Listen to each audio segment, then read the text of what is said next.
sports fans. This is Robert with WTP Sports Dudes here live on this Sunday morning, ready to do the WTP Sports Dudes 2026 SEC Conferences football preseason ranking. We're ranking all 16 teams on where we think they are right now before the season starts. We're going from 16 all the way up to 1. I got my man SEC Sean here with me, my buddy. Even though he's an Aggie fan and I'm a Longhorn, we get along like peanut butter and jelly. How you feeling this morning, SEC Sean? Good morning. Feeling good this morning. Ready to get into this one. Been definitely looking forward to this one. This is obviously you're in my conference. Our teams are both in this conference. I believe this conference was a lot easier to do in my mind than the ACC was. But your mic is a little bit choppy. Let's also welcome in our man post game sports to the podcast this morning. How you feeling this morning post game? Man, I feel good, and I'm excited to talk some SEC ball with y'all, man. This is one of the better conferences in America. I'm excited, and I'm really excited to see who you two gentlemen have winning the SEC this year. Yeah, let's give a shout out to our man Doug out there in the chat with us. He's also a Longhorn fan like I am. Love it, Doug. Appreciate you being here this morning. SEC Sean, you said that this was an easier one for you to do than the Big 12 and the ACC. Post game, how was it for you doing those other two in comparison to doing the SEC? Oh, yeah, I think I agree with SEC Sean on that statement. I think the SEC is a lot easier to rank preseason than those other two conferences because there's just so many unknowns in the Big 12 and the ACC. The SEC, I think I got a better handle on which teams are going to be good and which teams are not. Yeah, I think when we look at all of these teams in this SEC conference, we can see the talent disparity from the top to the bottom. But there's a middle pack, man, and it's like that one was tough for me, trying to figure out who was the teams when you start looking at 4 down to maybe 9, and then maybe from 10 down to 16. So those was a little bit difficult. But let's go ahead and get right into it. We got Arkansas as our number 16 team, ranked last in the preseason predictions. We're going to start with you post game. What's your thoughts on Arkansas, and do you think they're going to finish last? Yeah, I think Arkansas is a prime candidate to finish last in the SEC. They had a lot of turnover. They bring in a new head coach. It's just not the same program it's been in the latter years. The schedule, they start with North Alabama. They got Utah, Georgia, Tulsa, A&M, Tennessee, Vanderbilt, Missouri, Auburn, South Carolina, Texas, LSU. I can maybe see 2 wins, maybe. And I think Ryan Silverfield, their new coach from Memphis, is bringing a new style to that program, a new offense. We'll see how successful they're able to be in the SEC, but I just don't see it this year. I think it'll be a rebuild for Arkansas.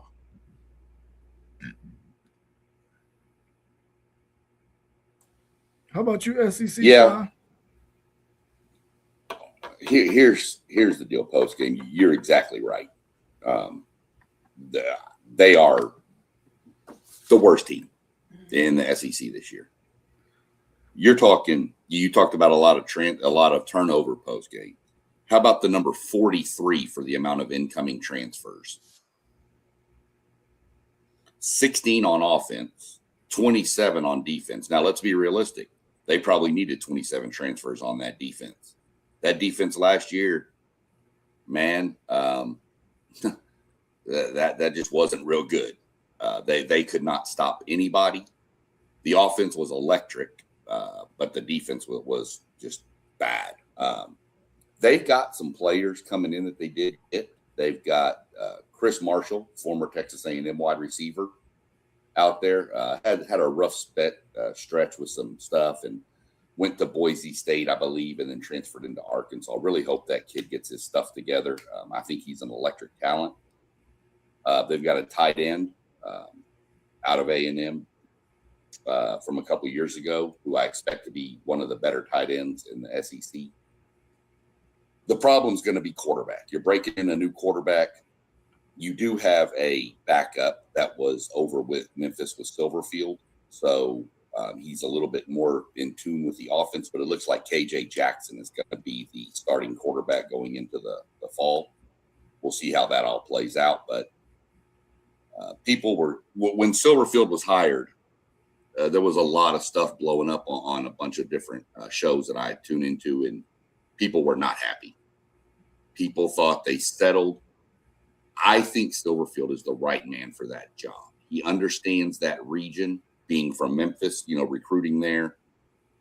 I think he's the man for the job. But year one for a head coach with a new system with that schedule that post-game rattled off, they by far got the toughest schedule in the SEC, and it's just going to be a bad year for them. They're just going to have to survive this year and get into next year and hope it gets a little better.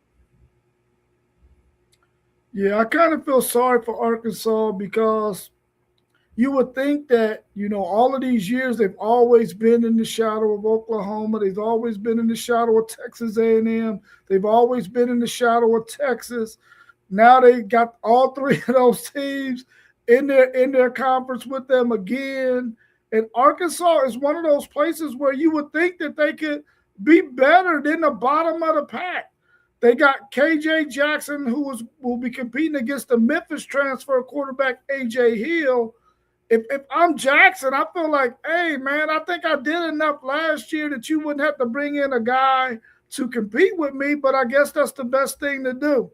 I like KJ Jackson. I like the fact that he can throw a little bit and he can use his legs. I'm a big fan of the dual threat quarterback. I feel like they put so much pressure on the defense. And when we watched Jackson come in last year against Texas in that second half, in that fourth quarter, he was able to do a lot against that Texas defense, which gave me hopes that they could be a lot better.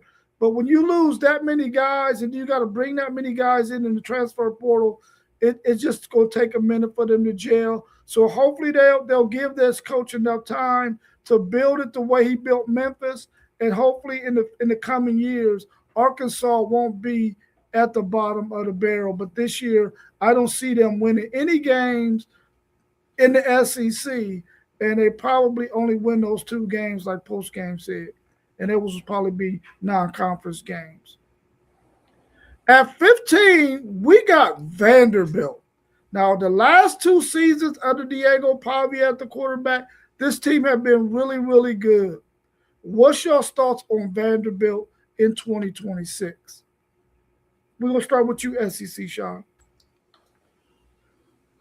Vanderbilt was everybody's darling the past couple of years in the SEC with Diego Pavia and all the hype that went with that. Well, he's gone.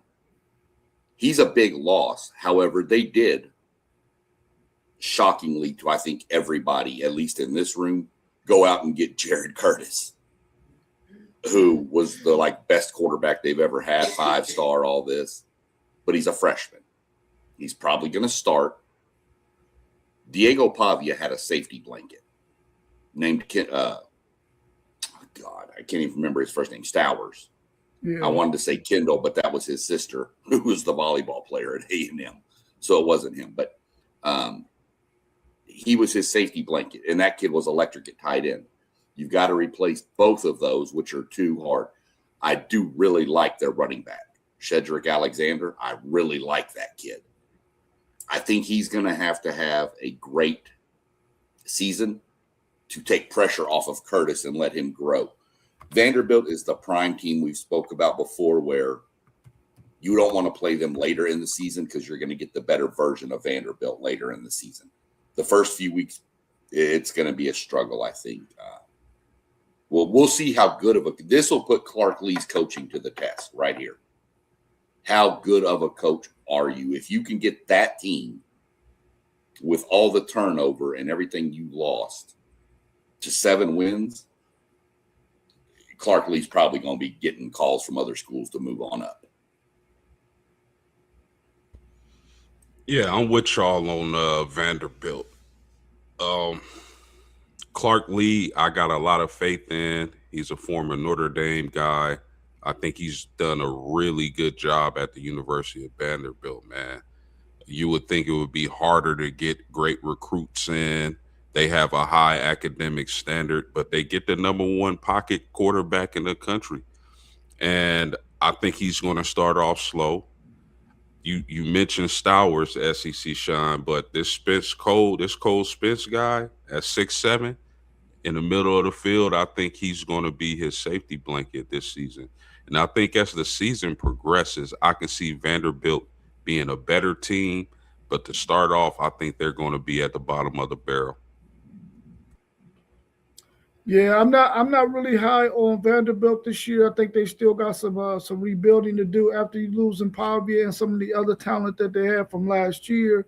But I think in a couple of more years, if Clark Lee decides to stay there, they're going to be one of those teams that's going to be making some noise, and we're going to be excited about Vanderbilt again, like we have been for the past 2 years. I just feel like Vanderbilt has put themselves in a position, especially getting the number 1 pocket quarterback in the nation, of allowing themselves, even though they got the academic piece, and we talked about this yesterday, when you got the academics and you got a good football program and then you're in the SEC, you can beat out teams like Stanford and Cal for some of the better players in the country who are also academically driven. So I think this Vanderbilt team will be in the basement this year, but I think in the up and coming years, if their quarterback stays there, they're going to be a lot better, and we're going to be very, very excited about them in the very near future again. At number 14, we came in with Mississippi State. Give me your thoughts on Mississippi State. I really like their quarterback. And do you think this Mississippi State team can get higher than 14 at the end of the season?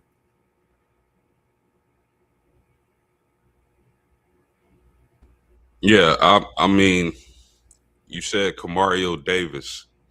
I think that kid has some talent, and I think if Mississippi State is going to finish a little better than where we project them to be, it's going to be on his back. Now, the thing about Mississippi State last season was their defense was terrible. I mean, they were giving up points left and right, like they were a points charity. So Mississippi State, I don't see having a good year this season, but I think they got some exciting pieces. They got a new defensive coordinator. I think Kamario Taylor could definitely make plays, but is it good enough? Do they have enough to compete with the rest of the teams in the SEC? I don't think so. Mississippi State is a swing team for me. I have Mississippi State at the bottom of my rankings, but a lot of that's based on their schedule. They have a brutal stretch coming up. There is a stretch where it is bad. For example, they go South Carolina, followed by Missouri, followed by Bama, followed by LSU, followed by Oklahoma, followed by Texas. I really don't see them winning any of those games. But Kamario Taylor is the wild card here. Super uber talented kid, got all the abilities, but it's your first year to start. Yeah, he spot played last year, but I'll comp to Marcel Reed here from A&M. Spot started 1 year, came in and was the full-time starter last year, and had flashes that he could be great, but also had moments that made you want to pull your hair out. And if you're like me, pulling your hair out is not going to end well because it takes a little bit to try to figure out where is the hair to pull it. But they got some transfers. Marquise Johnson from Missouri can help on the outside. Dalen Evans from Texas A&M defensive tackle will help them on the line. And fellas, do you realize who their third string quarterback is listed as? Here's a name. Jaden Rashada. This is their third string quarterback. So it's Mississippi State is a swing team. They can bite some teams. I have Mississippi State winning 5 games this year. And they could possibly get to 6 if they can up and bite somebody. I mean, we've seen it. They almost bit Texas last year, Rob. They had A&M on the ropes at halftime. This team has got some stuff, and really like their running back, too, coming back. Fluff Bothwell, like that kid. Another probably honorable mention, all-name team for me. Anybody named Fluff, you got to give credit to. So I like them. I think they're a swing team. Could they get above 14? I could see them all the way up into like the 11, 12 range, but I don't see any higher than that.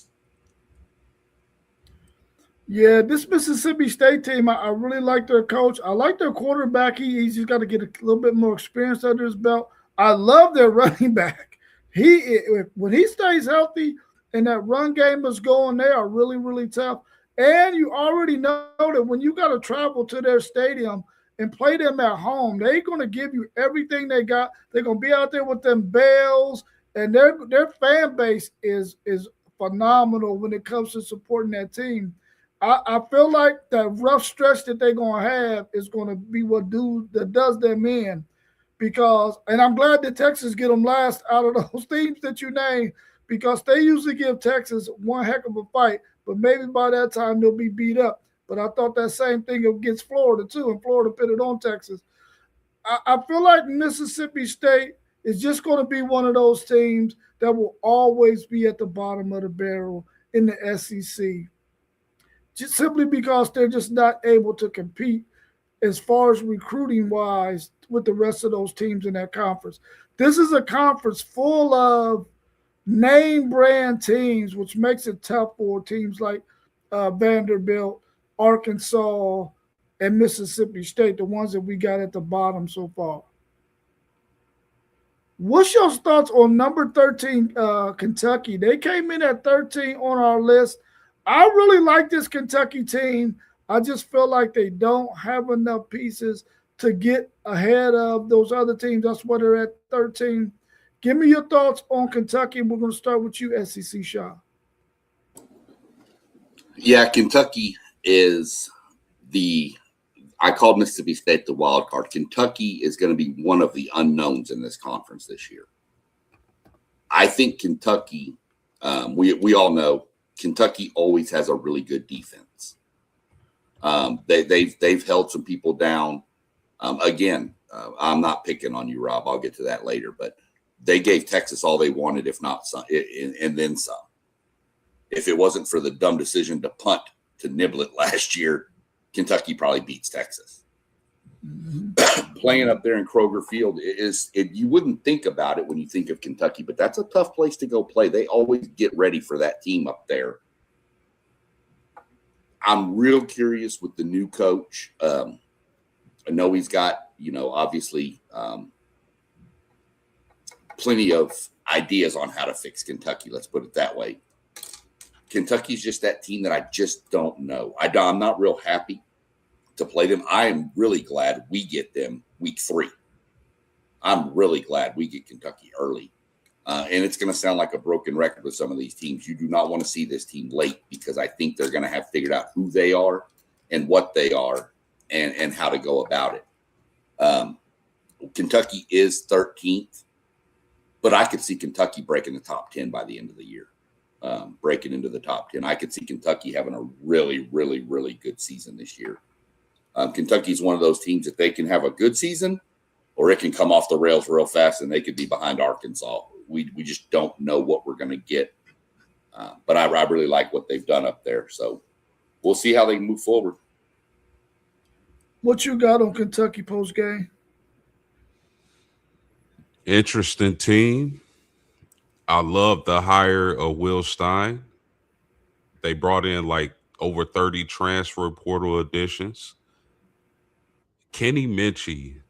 Now, Kentucky for me is a team that could either be at this spot where we have them at 13, or they can surprise some people and move up in that top 10. Kenny Minchie is a stud at the quarterback position. And a lot of people are going to learn a lot about him this upcoming season. If you remember last year, he was in a battle with CJ Carr for the starting spot at Notre Dame. And I think the difference was between Kenny Minchie and CJ Carr is that it was some politics. You got to give CJ Carr the keys. You just got to, because he's so highly touted. But the fact that Kenny Minchie made that battle so close and probably even outplayed CJ Carr in camp says a lot about that young man's talent, his ability to be a dual threat. He can run, but don't think because he can run he can't pass. And I think that's a huge building block for Will Stein in this Kentucky program. So I'm excited to see them. Out of all the teams, the bottom tier teams in the SEC, this is the one that I'm looking at the most. I'm kind of high on this Kentucky team, and that I think they're going to be better than what they were last year. I think 2 years ago they had a really good product on the field, and they gave some teams some tough challenges. Last year, I thought they had a good product. Their record just didn't reflect the talent that I think they had on their team. This year, I think they're going to be even more talented than what they were the last 2 years. Like you said, they bring in Minchie, who I think is a really good quarterback.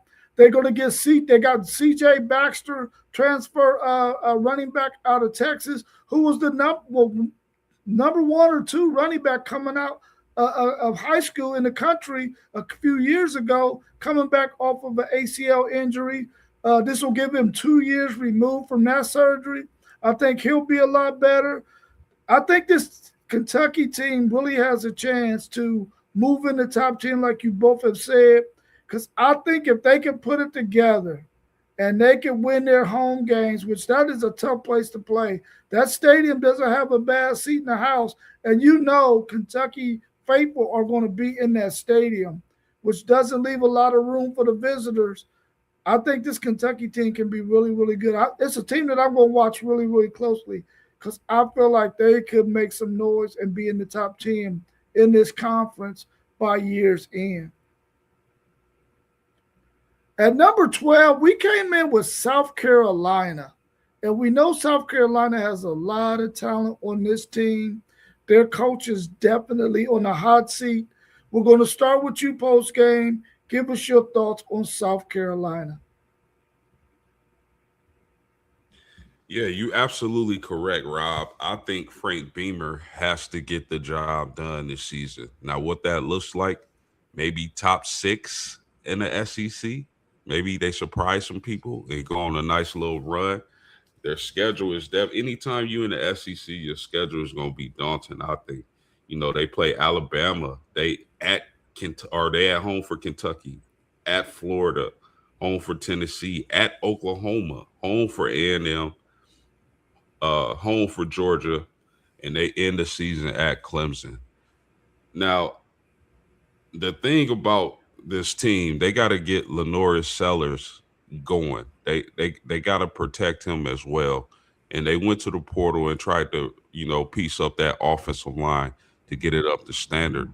But I mean, the weapons that Lenoris Sellers is gonna have this year makes me excited about this team.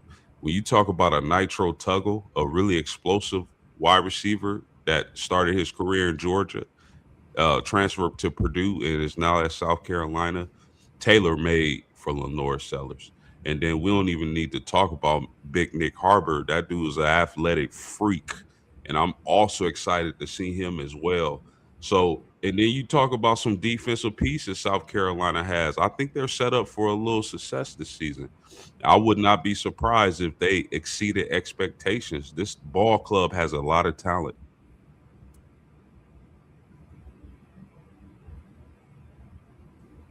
Yeah, South Carolina. This is pretty low. I think we're all kind of a little waiting. This is a wait and see. Are we going to get 2 year ago Lenora Sellers? Or are we going to get last year Lenora Sellers? How's that offensive line? They lost some pieces off of it. I know they brought some pieces in, but it has to gel.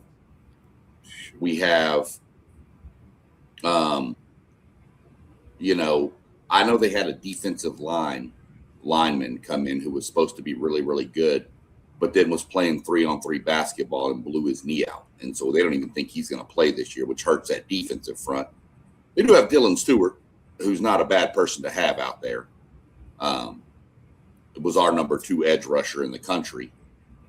We'll see how it plays out. It's a matter of let's see what happens. But post game, you're right. Shane Beamer, if he goes 4-8, I'm not even sure he sees the ends of the season. I'm not sure he's there for the 4-8. I think Shane Beamer has to get it going, and he has to get it going fast. I'm hoping they don't, because we travel to South Carolina in the middle of our rough stretch of the season, which I'll get into when we get up to my team. But I'm hoping they have a down year, because I really do not want to walk into that stadium in a night game on a Saturday night. That stadium is not fun to play in at nighttime. Those people are insane. We'll see. South Carolina is where it starts really flipping for me, where we could see them move one way or the other. So we put them here. We'll see if they can progress from last year. Yeah, I'm anxious to see what South Carolina is going to do. They got some talent on that team. They got to really fix that defense. You can't allow Dylan Stewart to be getting double teamed because you don't have the rest of the guys in the front. If they could do that and allow Dylan Stewart to get after the quarterback, especially in those third and long distance situations, they can put themselves in a better position to win some games. I think that Lenore Sellers is the key. He has to go out there with ultra confidence. He has weapons around him that he can get the ball to. He has to make things happen. He can't be erratic. He can't be one of those indecisive quarterbacks. He's been in this system for a long time, and I think the future for Shane Beamer relies on Lenore Sellers. You can't have a talented quarterback like this and you don't maximize his talent. They have got to find a way to take advantage of the talent that he has and the talent he has around him so that they can be much better than number 12. Because I feel like this is a team that can definitely get on a run, especially at home. Like you said, SEC Sean, you do not want to go to South Carolina, especially at night, because I've been there and those fans are unbelievable when it comes to rooting for their team. So I think they're going to have to make some things happen so that they can end up higher than 12 where we got them in the preseason ranking. Let's bring our man T1 in on this discussion. How you feeling this morning, T1? Great on my road back to the city. How y'all fellas doing? We're doing well. Good to have some safe travels. We're talking about the SEC conference. We're going to the next team who we got ranked in the preseason at number 11. We got Florida. We're going to start with you, SEC Sean. What do you think about this Florida team? They have a new head coach. They lose their quarterback, DJ Lagway. How do you see things going for this Florida team in 2026? But before I jump to Florida, let me mention one more thing about South Carolina I forgot to mention. This offense could be dynamic with the new OC out there. He's going to know. He's going to look for Nick Harbor. So we got to watch for that offense to see how it clicks in the first year in that system. But definitely wanted to remember that. Forgot to mention that about the new coordinator. Florida, I think getting away from DJ Lagway was the best thing to happen to Florida. Like DJ Lagway, think he's a great talent, think he needs to stay healthy. I think that is one of those mutual, we need to part ways for both parties to be better. DJ Lagway needed a fresh start, and I think Florida needed a fresh start with the whole new coaching staff and everything coming in. So Summerall is a good coach. We've seen what he's done. Have no doubt he'll get Florida going. Florida's question's quarterback. They've got to get quarterback play. They haven't had it, and they've got weapons on that team. We know there's athletes at Florida. You know, Dallas, Wilson. They've got probably, if not the one of the best running back in the SEC, they've got one of the top three in Ball, Jaden Ball. Florida's always had a defense. We know that. They always get nasty on the defensive line. Secondary could be an issue for Florida, I think. With a whole new system coming in, learning all the different calls on defense and everything. So we'll see how it plays. But Florida is a team that I expect to be in a bowl game this year. I don't think they're good enough yet to challenge for a playoff position. But getting to a bowl game for where Florida's been the past couple years has got to feel like a win for them, in my mind. I know Florida fans don't want to hear that a bowl game is a victory, but for where you've been, it is. And so we're going to see how it happens and plays out. But I think Florida is really intriguing. I think you want to play Florida. You don't want to play Florida at home because I think the fans are going to be super going crazy in the swamp for that team and the direction it's headed. So we'll see how Florida plays out. There's just so many swing teams in the SEC this year that you can't pencil anybody in anywhere with this 9-game schedule, especially. Speaking of schedule, I know Florida's happy to get away from the schedule they've had for the past 2 years because, man, they shifted that to Arkansas. So that's going to be another thing to watch. 100% agree with all that. And the interesting thing about Florida, like you mentioned, SEC, Sean, is that schedule. They might have a schedule to put them where they overachieve this year. I'm looking at the schedule and they play Mississippi, they play Texas, they play Georgia, they play Oklahoma. I think the rest of the games on this schedule are winnable. And of course, it all depends. You get a first-year coach. You know, you got Summerall coming over from Tulane, who he has some success at Tulane, and I really like him. But I mean, if there's going to be an overachieving team, a team that beats their expected win total, and maybe maybe goes 10-2, 9-3, 8-4, somewhere around that range, I think it's going to be Florida. Now, SEC, Sean mentioned this. They got to figure out the quarterback position. Jaden Ball is a dude. I love watching Jaden Ball play. I think he's just super talented, athletic, strong, can catch the ball, can run the ball, whatever you need, Ball can do it. So Florida is an interesting team. I struggled with Florida and Auburn personally when I rank these teams because you just don't know with having a new coach and new system in place. I think their defense is going to ball out. Their offense will be the question, but it won't be the question if they feed Ball. Yeah, I think this is one of those teams as well, post game, that it was just kind of hard to rank them because you really don't know with a new coach, new quarterback. You know, they got Ball, who was a fantastic running back. We know Dallas Wilson is a number one receiver. They got those pieces, and we know their defensive front is going to be solid as well. We don't know exactly what they're going to look like on the back end, but we do know this, that they're going to come and play hard every week that they play at home in the swamp. And if you got to travel there, they're going to give you a game. And I think they have enough pieces to where they can play ball control offense and really run the ball and control the clock and get that thing in the fourth quarter with an opportunity to win, which might be able to allow them to get higher than where we got them ranked at number 12. I mean, number 11. So I really like this Florida team. I hate the fact that Texas has to play them for a third time in a row. I was hoping that we didn't get that, but we did, and hopefully Texas can prevail because I know they're going to have a chip on their shoulder because of how Florida did them last year, which I believe kept Texas out of the playoffs because they didn't beat Florida, of course. But I like this Florida team. I think they're going to be one of the better teams that's down there around 10, 11, 12.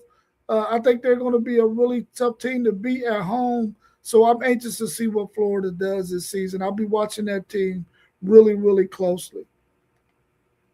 At number 10, we came in with Missouri. Post-game, give us your thoughts on Missouri. And do you think Missouri is higher than maybe where they should be? Missouri for me is, man, the last few years they've been getting a lot of hype in the preseason. And I never was really a believer in them, but what Drinkowitz has done with this team, I think he's done a great job for the situation. Missouri being in the SEC, but I really love their running game and how they run the ball. Now the key for Missouri is going to be Ahmad Hardy's health, and I like the depth they got at running back. They got a couple of them at Missouri. Ahmad Hardy is a special player. He's a special running back. And I think that's kind of, I know Missouri has a few players on the defensive side of the ball who can make plays. I think they lost their best pass rusher in the portal, but it's all going to come down to that running scheme and how successful they can be running the ball. Missouri is a team that, like, overall, I don't expect them to contend for a SEC title, especially at the quarterback position. Can they figure that out? They got Austin Simmons now, the transfer from Mississippi. We'll see how that goes, but I think Missouri's success is going to depend on Ahmad Hardy.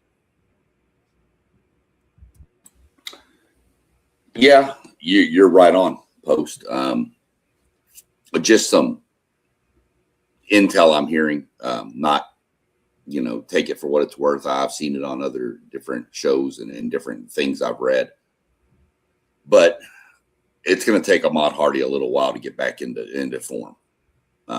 It was a little more serious than what most people thought. We're not going to get into all the details of it, but people, if you need to know what we're talking about, you can Google it and find out. But it's going to take a little bit.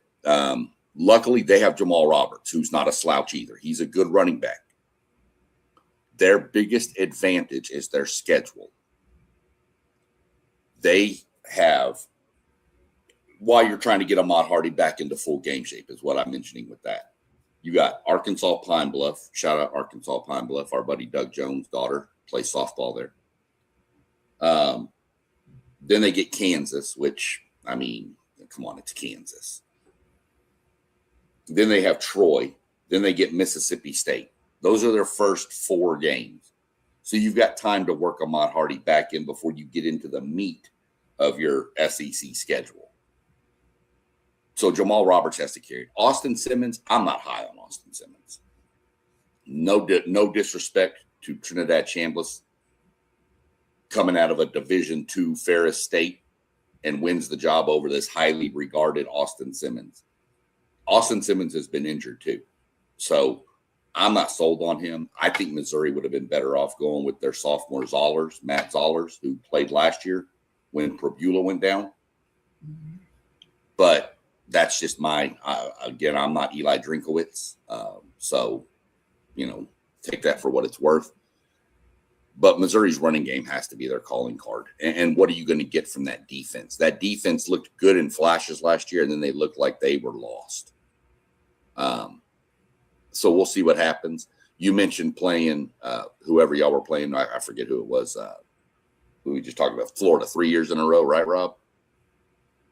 I don't understand the scheduling as to why we have to go to Columbia, Missouri, and LSU both back-to-back years. But whatever. I mean, we'll deal with what we got. So we'll see what happens with it. I hope Ahmad Hardy makes a full recovery and comes back because I think he's really fun to watch, especially when he's not playing your team. But that defense has to get it. And this is my second head coach on a hot seat in the SEC. If he doesn't get them into the top 6 or whatever of the SEC, I think Drinkowitz is going to be some talk about it's time to move on. Yeah, it's probably going to be some talk about him moving on, but I still think he's a really good coach. That somebody will grab him as soon as he gets his firing papers. Somebody's going to grab him up. This Missouri team, for me, the thing I like about Missouri is the fact that we know they're going to run the football. And whenever you got a defense that's not as good, a good run game helps a not so good defense every time. And I feel like this is a Missouri team that's going to be able to run the football and allow a not so good defense to stay rested and to stay as fresh as possible. The thing for Missouri is they're going to have to find a way to help Austin Simmons be able to complete some passes down the field, to be able to keep defenses playing honest so that they don't load that box up to stop that run game. And if they're able to do that, then I think Missouri can be one of those teams that could possibly get to 7 or 8 in this conference at the end of it. But I really don't think Missouri is going to be that great of a football team. But I am anxious to see what Ahmad Hardy does when he comes back. Of course, we got prayers for him, and we hope that he has the kind of recovery that it takes to allow him to be 100% healthy and get an opportunity to go to the next level and play in the NFL. At number 9, we come in with Auburn. And we're going to start with you, SEC Sean, because this Auburn team for the last couple of years has been a team that we haven't been able to really figure out. Really good defensively, but haven't been able to do anything offensively. They run the football a whole lot, and they run the football really well. How do you see Auburn faring this year in 2026? Exactly what you said. Good on defense. What are we doing on offense? New coach, Golish. Quarterback came with him, Byron Brown. Like him, think he's good. Not sure his game's going to translate to the SEC where he was able to, and the play wasn't there, break down and scramble. Now, he's a bigger body quarterback, so he might. But he's going to be hit a lot harder than he was hit in the SEC. So we'll see how he can hold up. Y'all, they have like 10 transfers on offense that are all expected to start. Most of them came with Golish. Let's be fair about that. When you have a new coaching staff, that happens. Auburn had problems last year protecting the quarterback. I mean, their quarterback was sacked. It looked like David Carr from the Houston Texans back there from a couple years ago, getting just sacked on every other play. I think Oklahoma sacked him 11 times. A&M sacked him like 8 or 9. And they've got 5 new offensive linemen. Now, they're all transfers, and a lot of them came with Golish. But, I mean, 5 new guys on the offensive line for a team that couldn't protect the quarterback. We're going to see they lost some receivers in the portal. Obviously, the most notable, Cam Coleman. They haven't had a good offense in years. But I think their defense is good enough to let them grow into what they're going to be. So I've got Arkansas decently high. I think they're going to really, really surprise some teams this year and make a run. Not necessarily, obviously college football playoff, but Arkansas, I believe, will be in a bowl this year, which much like Florida would be a win for that program based on where they've been. Yeah. SEC Sean is saying Auburn, not Arkansas. Yeah, I got my rankings up and I was looking at the wrong A. Yeah. Yeah, What's your take post game? I disagree a little bit with SEC Shine. I think Golish, Byron Brown, and a lot of those players coming over and transferring to Auburn, I think the transition is going to be a little smoother, especially on the offensive line. Now they got some offensive linemen transferred from other places, so I agree with that. It's going to take some time to gel, but I think with them coming over with from South Florida and that system they had, and them getting the quarterback and a few of those receivers that Byron Brown had over there, I think the transition is going to be a little smoother than people expect. I think Byron Brown is going to be a dude. I think he's going to be a monster in the SEC. I really do. I really like his game. His physicality, his ability to make plays is going to be awesome. Auburn has to be solid on defense if this is going to work as well. So that's what I'm looking at when it comes to Auburn. I can see this team being one of those teams we didn't expect to be where they were when we're at the end of the season and we're looking at who's who and then looking at the standings as well. I like this Auburn team a lot, fellas. I think Byron Brown is a dude. I think they're going to be a little bit better than 9. Yeah, I know we got Auburn at 9, but I'm telling you right now, I think they could get somewhere around 6, even 5, because this team last year defensively was ultra physical. If you look at that South Florida team last year, that team was incredibly physical. So we know the coaching style that the new coach that they got going, we know that he loves for it to be physical. And I think if you already come into an Auburn team who understands the physicality of the SEC and you couple that with a coach that knows that that's how he loves to play, I think this Auburn team has an opportunity to out physical the next few teams that we're going to talk about. And I think they could get up there around 5 or 6 at the end of the season because they were in some really close games last year and they didn't have any offense whatsoever outside of a run game. And if this year, if they could get a pass game going with Byron Brown, his ability to use his legs, a dual threat guy, along with an already good running game, I think Auburn can be really good in the SEC. Do I see them going to the college football playoffs? Absolutely not. But I think that they can be much better than the next few teams that we're going to play. That they're going to we're going to talk about if they can get it all together. I really like that Auburn team. I got to show my man Jeremiah Cobb some love. I think he's going to be in a really good position rushing the ball with Byron Brown being his quarterback. Yeah, I agree. I agree. At number 8, we're going with Tennessee, the Tennessee Vols at number 8. Now, I think when you think about that brand, Tennessee, you don't see them in the middle of the pack of the SEC, but we got them at number 8. What's your thoughts on them? And we're going to start with you post game. Yeah, Tennessee is another one of those wild card teams that SEC Sean has been talking about today. I think last year their quarterback play surprised me, having the transfer in there and him being able to get the ball down the field. They had a lot of receivers, but I mean, their running game is going to be key with Deshaun Bishop. Deshaun Bishop is a dude, and I don't think a lot of people talk about him much. But anytime you put up over 1,000 yards and 16 touchdowns, that you know you doing something right. But I think the quarterback position is going to be key. I think if they would have granted, man, I forget the quarterback from last year's name. Forgive me, y'all.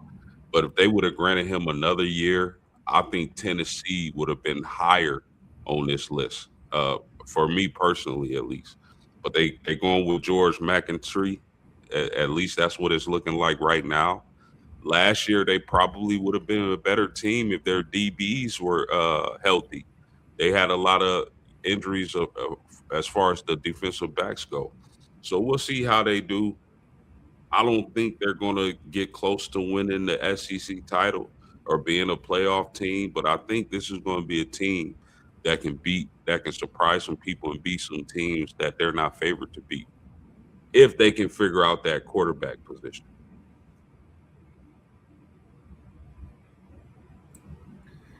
Yeah, I'd love to flip this game on the schedule with your Longhorns, Rob. If you'd will it, we could make a trade if you like. I'll figure something out. I would like to play Tennessee when y'all are playing them, not when we're playing them. Y'all get them first in the SEC. Everything is McIntyre is listed as the starter. I don't believe that. I believe Brandon Faison is going to be the starter. I think Heupel can build a quarterback. He knows. I think, yeah, for sure, Post, you're right. If Aguilar would have gotten an extra year, I think Tennessee's way up this list. Mm-hmm. But they lost – they'll have receivers there, but they lost some receivers to the NFL too.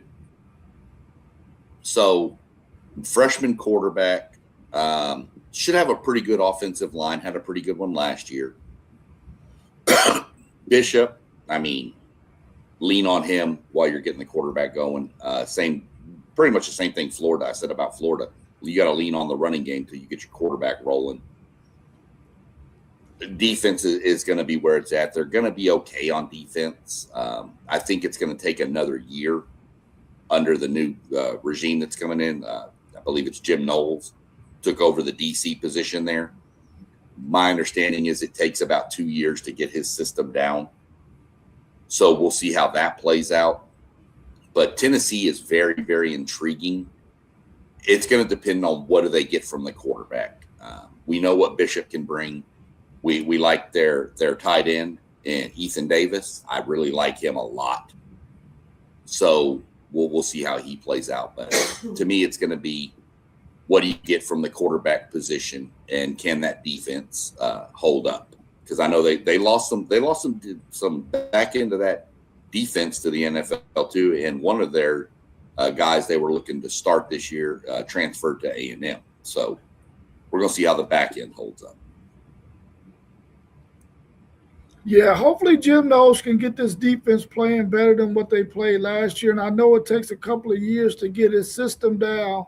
But if they can play a little bit better defense, I think that might give Josh Heupel a little bit more breathing room, because I think he could possibly be one of those coaches on the hot seat as well. Because Tennessee, even though they made the college football playoffs 2 years ago, they haven't really played up to Tennessee standard when you think about the Tennessee football program. I like what they have there. I agree that if Aguilar was their quarterback, we would have them way higher up on our ranking, much higher than number 8 being in the middle. I just really feel like there's a lot of questions that have not been answered yet for this team. I'm glad Texas get them early in the season. It gives Texas a better opportunity to probably beat Tennessee, even though it's in Knoxville. I might make that trip. I ain't 100% sure yet. But I really think that this Tennessee team in a couple of years, if they can keep Heupel and if they can keep Jim Knowles, they're going to turn the corner, man. And we're going to start talking about them being one of the top 3 teams in this conference, especially the way we see Alabama starting to fall. And then with that, we come in at number 7 with the Alabama Crimson Tide. What's your thoughts on them? We'll start with you, SEC Sean. And do you feel like their coach could possibly be another SEC coach on the hot seat? That's what we call a lead-in, because you're exactly right. The problem is I think he'd be on the hot seat with the fans, but he ain't going nowhere. Yeah. They just signed him to a huge extension, which jumped his buyout up to like $72 million. They're not paying the buyout. They're just going to ride with it. So Paul Feinbaum will explode. That will be some of the funniest stuff to listen to if Bama has a bad year. It's going to be hilarious. We all know that's one Take Zay's favorite show. So Bama's got some dudes on defense. Janze Perkins, or Pierre, I think is his name. Pierre. And then Ray Hubbard at strong safety. That dude is nasty. He's going to be something else. Offense is where my questions come in. Some things you're seeing are going to say Austin Mack. I don't think Bama can play Austin Mack. I think the fan base and everybody wants Keelan Russell to get the shot.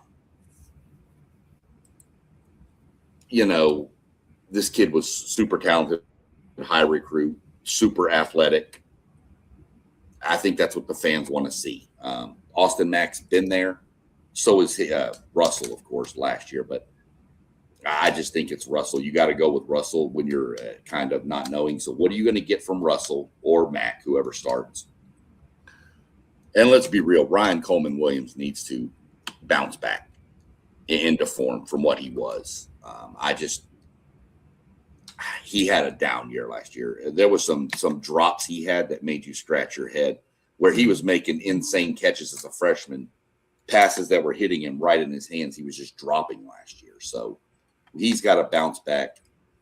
And Alabama, when you think Alabama, you think run the ball. They've got to find a running game over there. It's been bad. I like their Daniel Hill. I think he's got the chance. But like a couple other teams we've mentioned, their offensive line was not good last year. So we're going to see what we get from Bama. To me, when was the last time you think Bama was rated 7th in this conference? That tells you how far it's kind of fallen down. And we're going to see what DeBoer can do this year, because, man, it's going to get a lot of clamoring if it goes bad this year.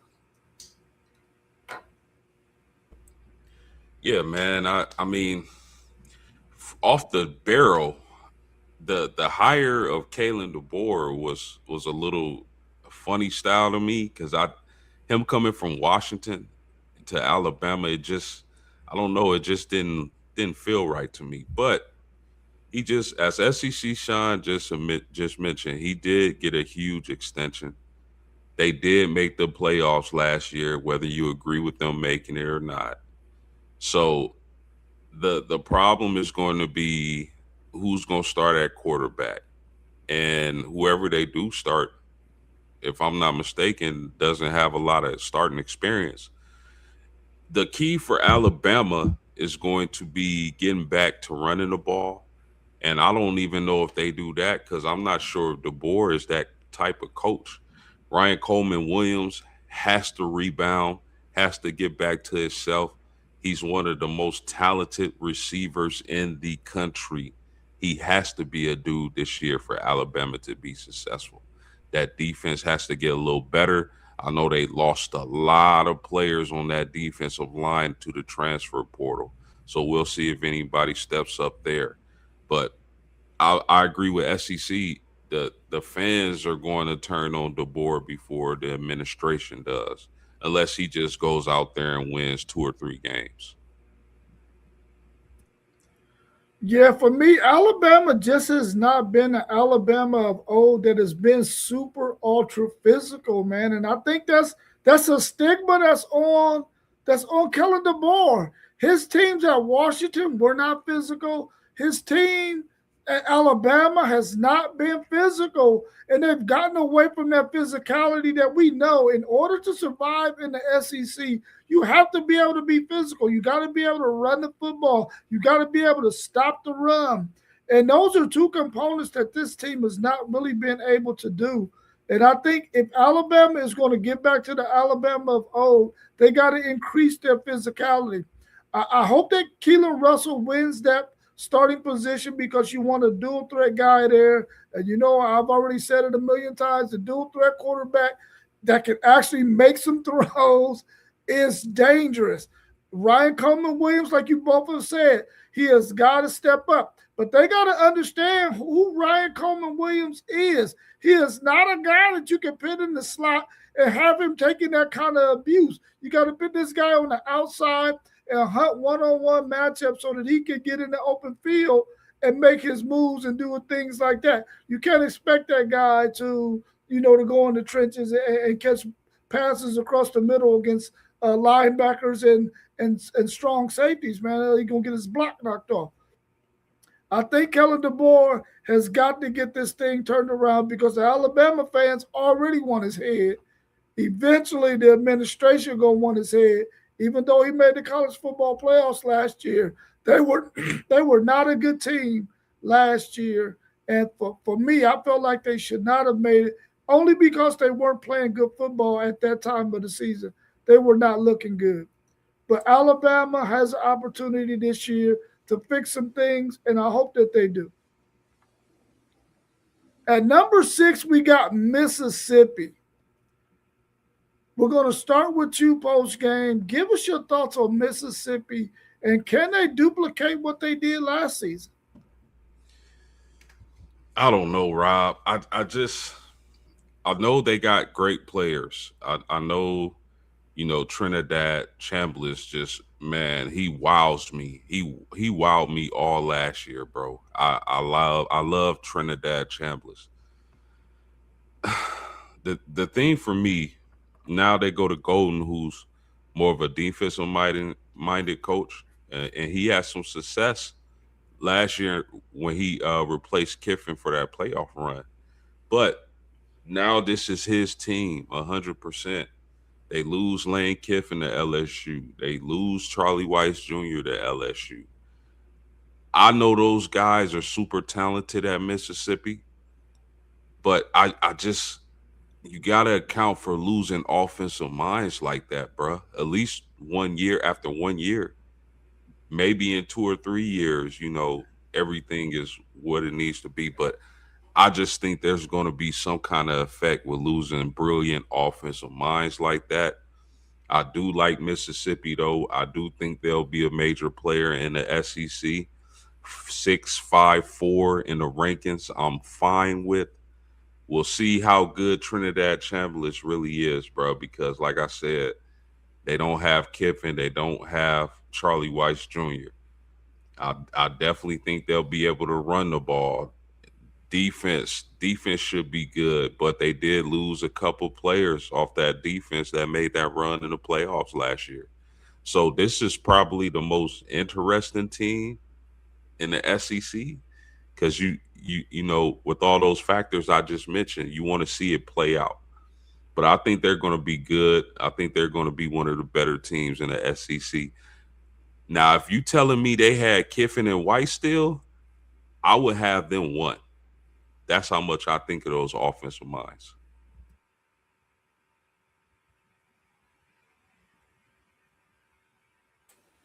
Yeah, that's the key right there. Post game, losing Charlie Weiss. What are you going to get? We know the talent is there. Kewan Lacey. I mean, we've got him top 3 running back, probably top 5 in the country. We've got Trinidad Chambliss. We saw what he can do. They lost some receivers on offense too. Now, they've brought in some guys, most notably Jonte Cook, who transferred in from Syracuse. And he had decent numbers at the beginning of the year until, of course, Syracuse's quarterback went down. And then his numbers fell off. But Jonte Cook, former Longhorn, I believe, if I'm not mistaken, never has really lived up to his potential. Super highly recruited receiver. Just hasn't lived up to it. Defense is going to be the question. I know Golding is a defensive coach, but you lost some super key players off of there. But I think the offense is the biggest question to me is how do they call plays without Weiss there? Who steps up at receiver? Because you can't just turn the ball and hand it off or pitch it to Lacey and let Chambliss run around all the time. That's just not going to work. Eventually, that's going to get shut down. So one of these receivers has to step up, and that's going to be the key to me to take some pressure off. I think they're really good. I do not expect Mississippi to be in the playoff this year. I think they can finish about somewhere where we've got them in the SEC. We'll see how that plays out, but I don't see Mississippi contending for any kind of playoff spot this year. Yeah, I'm glad you mentioned Jonte Cook. I was wondering where he ended up at because I know that he traveled to a couple of different places. He landed in a really good landing spot in Mississippi. Syracuse was a good landing spot for him too because we know they're going to throw that football. I really hope that Jonte Cook, because he was one of the top wide receivers coming out the year he came out maybe 4 or 5 years ago. He had his ups and downs at Texas with some drops that eventually, got him benched and got him in the transfer portal. But I think if he got his mental together, he could be a really, really good wide receiver for Trinidad Chambliss. I think the run game is going to be solid. I just don't know if they're going to be able to stop teams or play as good as defense as they did the previous year. That might be their kryptonite. Their defense might not be able to do as much. And I don't know if Trinidad Chambliss is going to be able to do as much as he did without Lane Kiffin and Weiss. So hopefully this Mississippi team can land right around where we got them at, maybe even 5. But I think that's about as good as I can see them doing with the pieces that they lost, the coaches that they lost, and the fact that we don't know if Trinidad Chambliss is going to be as good as he was last year. Now, we know Keywan Lacey going to ball out, but we don't know if the quarterback is going to do as well as he did last year, and he was phenomenal last year. At number 5, we came in with Oklahoma. Oklahoma was a little tough for me to decide. Defensively, they're going to be really, really good again. Offensively, I don't know if they fixed that run game. We're going to start with you, SEC Sean. What's your thoughts on Oklahoma? Yeah, their defense is going to their defense is going to be good. I don't know that their defense is going to be last year good. That was an amazing defense last year. I do expect them to be good. I'm not going to lie. They are going to be a good defense, a really good defense. I don't think they're going to be last year's defense. Oklahoma has to figure it out. They're all the hype around Mateer. I think he's a good quarterback. I don't know about all the hype he gets, but I think he's good. I get he was injured last year too. Last year they couldn't run the ball. They could barely pass the ball. They've got to lead. Now, a lot of that, Oklahoma's offensive line might have been second worst in the SEC behind Auburn last year. It was bad. If that doesn't get fixed, it's not going to matter. Oklahoma will go 8-4 this year if that offensive line plays like they did last year. I just don't know that they have the weaponry on offense. I like some of what they've got on offense. I like some of the players. I just don't know if they're going to have the consistency they need to do what they need to do. Let me pull up their roster real quick. I mean, they did get, obviously they have Satania back, who I like. I like him a lot. Mm-hmm. They got your favorite player from the University of Texas, Parker Livingstone, transferred to your most hated rival. So that gives them another weapon.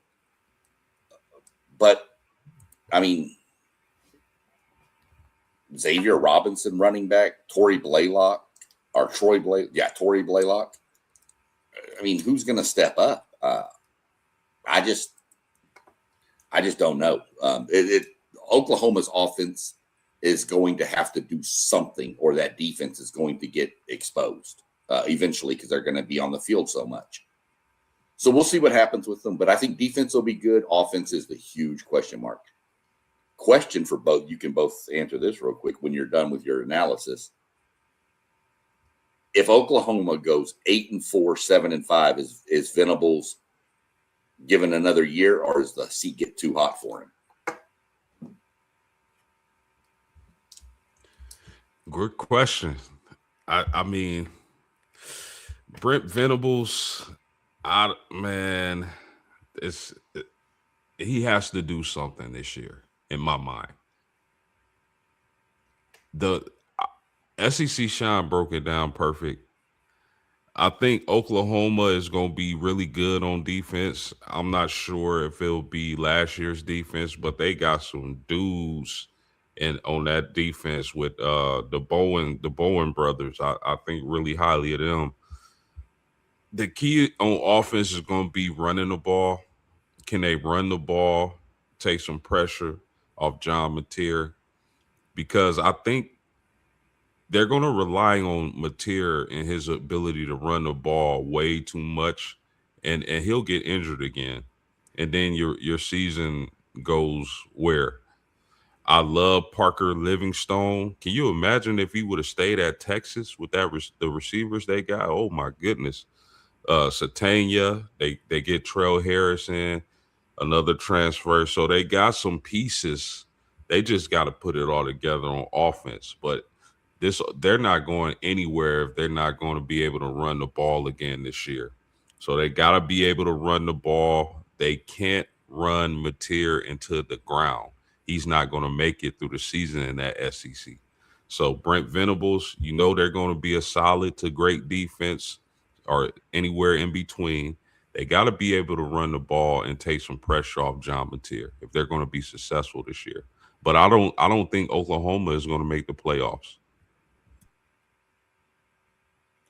Yeah, for me, Oklahoma, their line will be another year older, but they're still not going to be very good. They're not going to be able to run the football outside of Mateer and his runs. And like you said, post game, they can't afford to run this guy too much. Otherwise, he's going to get banged up. He hasn't really even though he was in the Heisman Trophy running early in the season, he was the leader. He really hasn't been that great of a quarterback when you put his whole season together now. Granted, he hurt his thumb last year, and the year before he was at Washington State. I just don't think that you can count on John Mateer to lead your team to the college football playoffs. We know defensively is how they got there last year. Their defense is going to be good again this year. I don't know if it's going to be as good as it was last year, but at the same time, I think that if they offensively can't control the clock long enough to get that defense enough rest, eventually that defense will start to falter as well. I got Oklahoma at 5, and we got them at 5. I think simply because defensively, we know they're going to be good. But offensively, without that run game, man, that's the biggest question mark for me. And I don't think it's going to be much better than it was last year. And eventually, in the second half, teams are going to start to pull ahead of Oklahoma. And if they go 8-4, 7-5, it might be time to part ways with Brent Venables, in my opinion.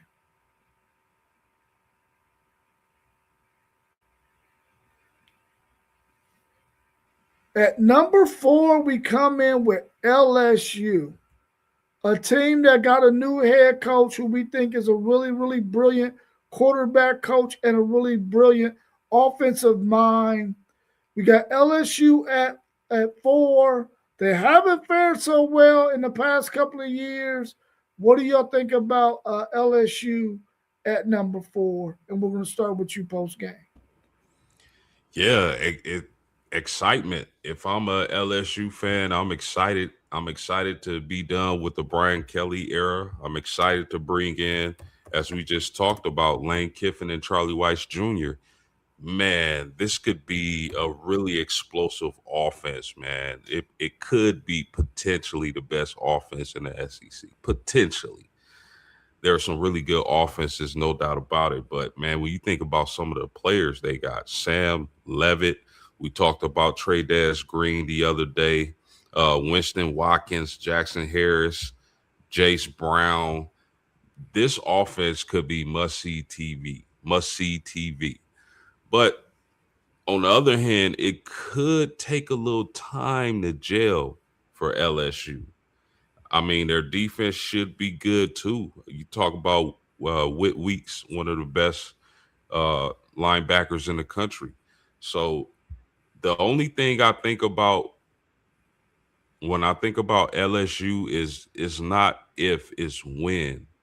When are they going to be a great program? Is it this year or is it next year? Do they start slow and end fast?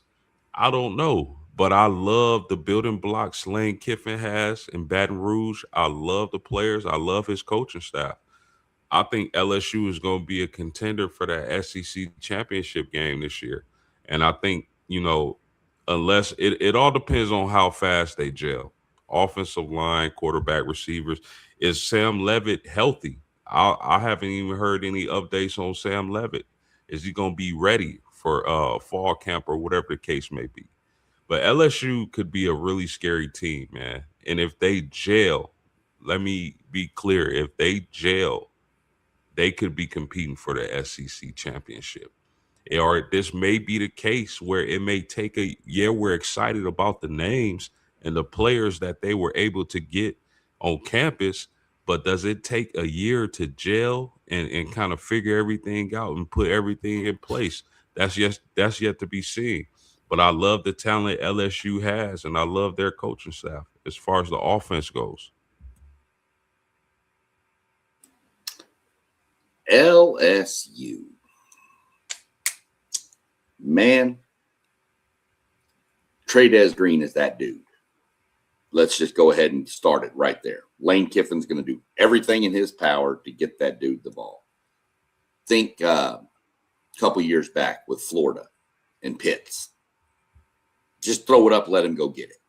He's never covered. What do you get from everybody else is the question mark. Sam Levitt, I'm hearing post-game that he should be ready to roll by fall camp, but I've mentioned it numerous times. That foot injury he has is one that is real easy to re-aggravate, and if it comes back, that's going to tank the season. I don't like what they have behind him at quarterback at all. The running back, I really like Barry. He was a freshman last year. I really like that guy. But that offensive line, this was a theme last year with some of these teams in the SEC was offensive line play. It was not good. So that has to fix right there. And I know they got the big number one, like offensive lineman Seaton from Colorado, I believe. So that helps, but that's one player out of 5. And if it gets to the point that line is not that good, they're going to have to figure out how to keep a tight end in, which you're going to have to put another tight end on the field because you're not leaving Trey'Dez Green in the block. That just eliminates your offense. So I think it does take a year to gel. This is another team. I had mentioned earlier, Rob, I'd like to switch schedules with you and play Tennessee as early as y'all had them, but I'd also not want to switch this game with you because we get them week 4. So I like where we got them. I'm curious what that defense can do. We know LSU has normally had a lot of DBs back there. I'm curious what that defense is going to do. You mentioned Whit Weeks, phenomenal, if he can stay healthy. Prince Will, that's what we're going to call him, transferred down there with him. So we're going to see how it plays out. The back end is a little bit sketchy to me this year, believe it or not, but they're kind of young. Sophomores and juniors, I say young, but here lately. We're going to see what Lane Kiffin can do. I think it's going to take another year, though. I think they will start slow. You'll find out about LSU within the first 4 weeks of the season when they've got Clemson and A&M. And by the way, before they play A&M, they travel to Ole Miss, which ought to be real fun. So we're going to find out about them early. They could be 1-3. And at that point, how does LSU react? We've seen LSU teams struggle, and it's almost like they just give up on the season and try to start working for next. And does that happen? Or do they say we can get better and then go from there? But I see LSU as 4th or 5th in this conference. Yeah, I will say this, and there 2 great takes from both of you on LSU. I will say this, though, the SEC scheduling guys, they gave LSU a lot of favor, man. I mean, they go They go to Mississippi and they do go to Tennessee. But man, listen, they get Clemson at home.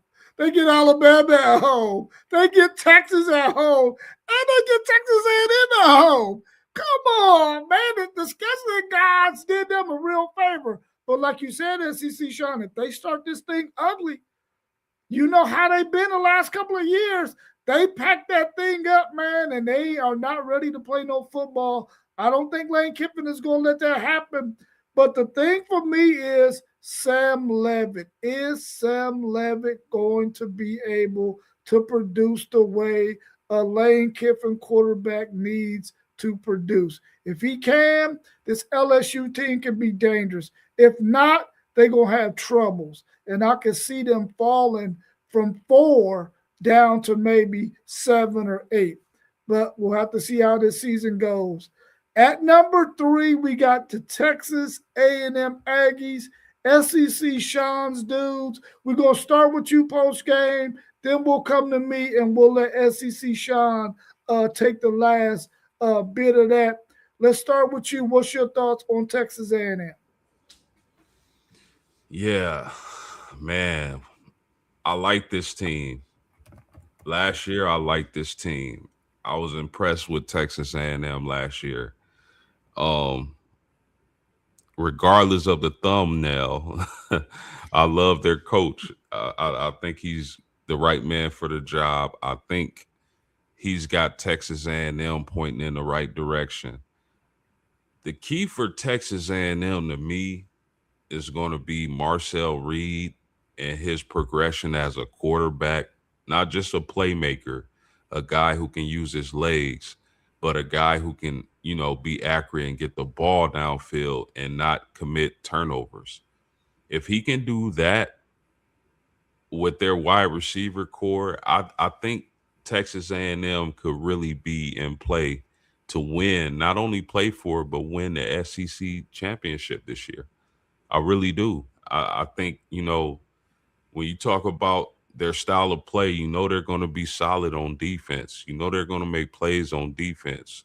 Now, I'm not saying they don't have some areas they got to clean up, but you just trust their coach and getting that defense back together and getting it to a point where they can compete for an SEC title. But to me, it's all going to come down to Marcel Reed. I love Marcel Reed's game. I want to see him progress. I believe in him. I think he has a chance to be, one of the better quarterbacks in the SEC, along with Manning and Trinidad and a few others. But Texas A&M, I want to see these. This is one of the preseason teams I'm really want to see week 1, week 2, because I want to see the progress on Marcel Reed. Yeah, for me, I'm really high on this Texas A&M team. I really like Marcel Reed. I really like Mario Craver, and I know I've said it plenty of times. I think this is going to be one of the best quarterback wide receiver connections in the SEC this year. I really like the fact that Elko is starting to get the defensive guys that he wants in his system, bigger linebackers that fit the bill. He's always had a pretty decent defensive line. He's always had some good, decent edge rushers. His defensive backs are starting to round into shape, the kind that he likes to have on his team. Offensive line, I'm not 100% sure what they're going to look like, but if they can hold up and they can run the football and they can allow Marcel Reed to do a little bit of play action pass, a little bit of RPO, we can really see this Texas A&M offense really explode. They were scoring a lot of points last year and quickly. I think we're going to see a lot more of that this year. I'm really high on this Texas A&M team. And I think they're going to definitely be one of the top 3 teams in the conference. What's your take, SEC, Sean? Well, in the words of the great Cody Johnson, who played a concert at Nationwide Arena last night, welcome to the show, which is what we're going to put on. This team has lots of questions. Seriously, guys. Offensive line, defensive line are my 2 biggest questions. dropping 4 guys into the NFL draft off an offensive line. We saw a numerous. Y'all had it last year, Rob, replacing 4 starters. It doesn't go well early. We have tons of talent that we've recruited from the high school ranks there. Lamont Rogers being one. We brought in 4 starting offensive linemen from SEC teams. If they gel, which I trust they will. Adam Cushing, I love him as an offensive line coach. Post, you mentioned Marcel Reed. I'm not going to spend a lot of time on him. We all kind of know what we got there. Rob, you mentioned the receiving room. We know they're going to be good. Running backs. Somebody has to step up. Reuben Owens needs to live up to his potential. Him and Terry Bussey both need to do what they were projected out of high school, which goes to show don't always bank on stars being for great players. Those have to step up. Defensive, like I said, defensive line. I think our secondary is going to be phenomenal. Des Ricks is back. Dalton Brooks is back. Marcus Ratcliffe is back. You've got Brandon Arrington, super freshman, who's amazing during the spring game. But you've also got the transfer from Florida, Ricky Wright, I think, has transferred in to add some depth. You've got Tyreek or Bird out of Colorado, transferred in at the safety for some extra depth. You got Ray Coney at the linebacker. I like what Elko is doing. I believe Elko is the answer that A&M needed to finally get us to where we needed to be. We have to finish stronger. Going 11-0, losing to Texas, losing to Miami, it's a bitter taste, especially Miami at home, and a sloppy game for both teams. Let's be realistic. Defensive struggle. I think this is year 3 under Tommy Moffitt, one of the most legendary strength and conditioning coaches the SEC has ever seen. Was there when LSU was on all their runs. We'll see how it plays out. I think this is the year we see it take hold, but that's kind of my easy take on A&M. I know coming up as we get closer to the season, we'll do individual team previews and we'll get a little more in depth. But that's where I'm at with A&M right here. At number 2, we come in with Texas, and we'll start with you, SEC Sean. What's your thoughts on the Texas Longhorns? Uber talented. One of the most talented teams in the nation on paper. They have to put it together. You can't have these, as my dad used to say, these brain farts against teams like Florida. You can't walk in and think I'm better than Kentucky and Mississippi State, and you're just going to win because the name on the jersey says Texas. They have to put it together. This is one of the most uber talented teams. We've seen Cam Coleman, Arch Manning, Hollywood Smothers. I mean, come on, let's just go. Your offensive line has to get better, Rob. Same with A&M. We have to see what we got. Defense, I don't really. Maybe the back end could be a few questions with Muschamp's new system. But, I mean, you have the best edge rusher, maybe one of the best, if not the best pound-for-pound player in all of college football, Colin Simmons. Turn him loose, let him do what he does, and we'll see from there. I expect Texas to fully be in the college football playoff and probably make a run. Wouldn't surprise me if we saw an Ohio State-Texas rematch in the national championship game at all. Yeah, uber talented is definitely what you think about when you see this Texas team. It's loaded like a Las Vegas burrito. But, I mean, Cam Coleman, Ryan Wingo, Emmett Mosley, that's a hell of a receiving core to have. And I think those guys are going to make a lot of plays. But the key for me in this Texas offense is going to be the running game, because you think about this. You got Hollywood Smothers and Raleek Brown, and Arch Manning has wheels. So that's going to be a really difficult running attack to stop and game plan for.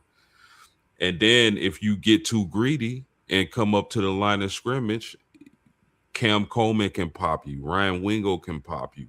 They got playmakers everywhere. Now as we talked about last season going in, the one reservation I had for your Longhorns, Rob, was that offensive line.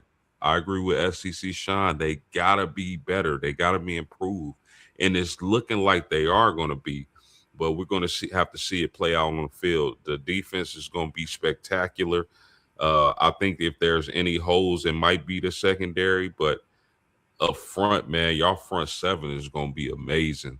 And I really like Rasheem Biles, the transfer from Pittsburgh. That's a guy everybody was saying was going to go to Ohio State, but he picks Texas.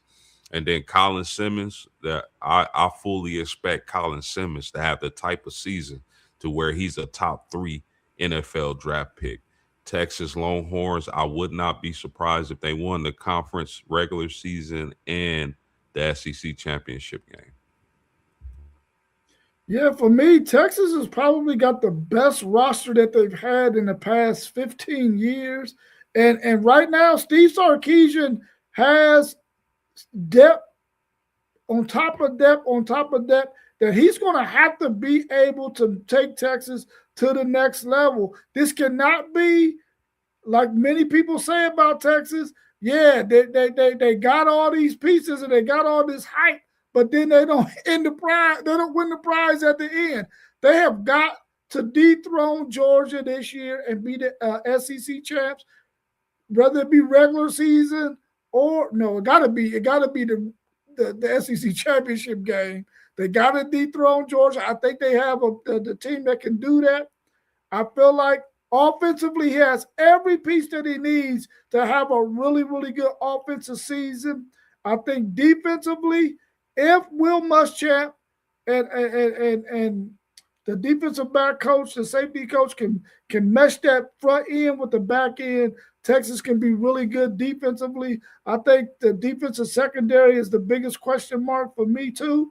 I just don't know if those guys are going to pick up on Muschamp's system fast enough for them to be able to, to do the things they need to do. By season's end, though, they're going to be really, really good. So hopefully Texas can turn the corner and dethrone Georgia as the best team in the SEC. And with that being said, Georgia, we have them ranked number 1 preseason in the SEC. We'll start with you post game. Give us your thoughts on Georgia. Now, if there's one team who can knock Texas off and keep them from realizing their highest potential in winning the SEC, it's Georgia. And, head coach Kirby Smart. This is like, man, they returned so many guys, so many key players. Nate Frazier is going to be a monster, as we all know. He's one of the better running backs in the SEC. I fully expect Gunnar Stockton to take a step forward and be a really good quarterback. Not necessarily your traditional drop back, make plays in a pocket quarterback, but this is a guy who can make plays, using his legs, extending passing plays, so and things of that nature. But the player on offense that I'm going to highlight is Isaiah Canyon, the transfer from Georgia Tech. I know he didn't wow a lot of people with his numbers, only 480 yards and 4 touchdowns, but this guy is uber talented, as SEC Sean likes to say. And he's a big body wide receiver, 6'4", 205, and I think he's going to have a lot of opportunities to make plays in this Georgia offense. We all know that Georgia wants to run the ball, but I think getting Isaiah Canyon is going to help that offense out a lot, getting downfield and especially in the red zone if they're not running the ball in for a touchdown. Defense, we all know Kirby Smart. You can't even come to Georgia if you're not a good defender. So I expect the defense to be up to par. I definitely think that Texas is still this. I give the slight lean to Texas as far as winning the SEC title, but Georgia is right there. They're right there with Texas, and I haven't looked at their schedule yet, but I've heard rumblings of an undefeated season for Georgia, so that's going to be really exciting to see. But Kirby Smart, Gunnar Stockton, Nate Frazier, Isaiah Canyon, man, that this offense, if Gunnar Stockton is able to take that leap and get into that next echelon of quarterbacks in college football. Look out. This Georgia team is going to be extremely scary. Yeah, Georgia. Much like the past couple years, our nemesis has been Texas in the SEC. Georgia has been Texas's. Kirby Smart's Kirby Smart, y'all. Defense, I don't have any. They'll be fine. They're going to be fine on defense. I like what you mentioned post game with Cannon. I need to see it though. I like their tight end, Lucky, Lawson Lucky. I like him a lot. But Georgia wants to run the ball. We know that. Frazier is going to be a monster. We're going to see how that all happens. But somebody has to be that go-to for Stockton. I think I like him as a quarterback. I don't think he's not going to wow you with his numbers. He's not going to, be all that with all the hype and the stats. But he does what he needs to do. Defense, yeah. I just think Georgia's number one. I live by the mantra: to be the man, you got to beat the man, and nobody's done it recently. Talked about their schedule post game. Here it is for you: Tennessee State, Western Kentucky, Arkansas, Oklahoma at home, Vanderbilt at home, at Alabama, Auburn at home, Florida at home, at Ole Miss, Missouri at home, at South Carolina, and then, of course, Georgia Tech. So, yeah, they got a very, very favorable schedule. Does that sound like undefeated? Does that sound like undefeated to y'all? Yes, sir. Easy. Yes, sir. Easy. That's why I need A&M to get really, really good so we can get favorable schedules from the SEC because they love to give Bama and Georgia these cushy schedules. But yeah, Georgia's Georgia, man. Let's just let it roll. Knock them off if you want, but to me, you really have, in my mind, I have three teams that could win the SEC, and the top three we mentioned: Georgia, Texas, Texas A&M. I don't see LSU or Oklahoma being in that mix. So. Yeah, I feel like Georgia is the king of the SEC. I mean, you can't put anybody at number one ahead of Georgia when Georgia has been the SEC champion for as long as I can remember. And at 57, I ain't remembering that far back. So I think that Georgia is the team to beat in the SEC. I think that I like Gunnar Stockton. I like the pieces they got. We know Kirby Smart is going to roll out one of the best defenses in the conference. And I just think until somebody beats them, they got to come in at number one. Our man, Tyne, 18188, said he has Ole Miss at number one. And I think for those of us on this panel, if they still had Weiss and still had Lane Kiffin with that team, and they probably wouldn't have lost the pieces that they lost, we probably would have had them right there at one or two ourselves. So that's a really good pick. I think when Georgia plays Oklahoma not having an offense that's going to be able to produce enough points, I don't think they beat Georgia. Anything else y'all want to add about the SEC before we go? Well, it ought to be a fun year. But I agree with you. If Lane Kiffin was still at Ole Miss, Lane Quitten, as I like to call him too, if he was at Ole Miss still, we would probably have them higher up. And if Brian Kelly was still at LSU, we'd probably have them further down. Maybe we can. I wonder if they can negotiate a trade post game. You want Brian Kelly back? Negatory. I didn't think so. Anything else you want to add post game before we go? Yeah, man, it's going to be exciting football season, man, and I can't wait. I know we getting closer and closer. We're about, 3-4 weeks out? About 4 weeks out, something like that. Man, it can't come faster. That's Christmas. That's Christmas for us. We used to, when we were kids, waking up on Christmas and opening up those gifts was everything. Now that we men, this is Christmas for us. So I'm excited, and the SEC conference is definitely going to be something to watch, man. It's going to be really exciting, and I can't wait. Yeah, well, let's finish up with prayers for CJ2K, former running back of the Tennessee Titans. He's battling ALS.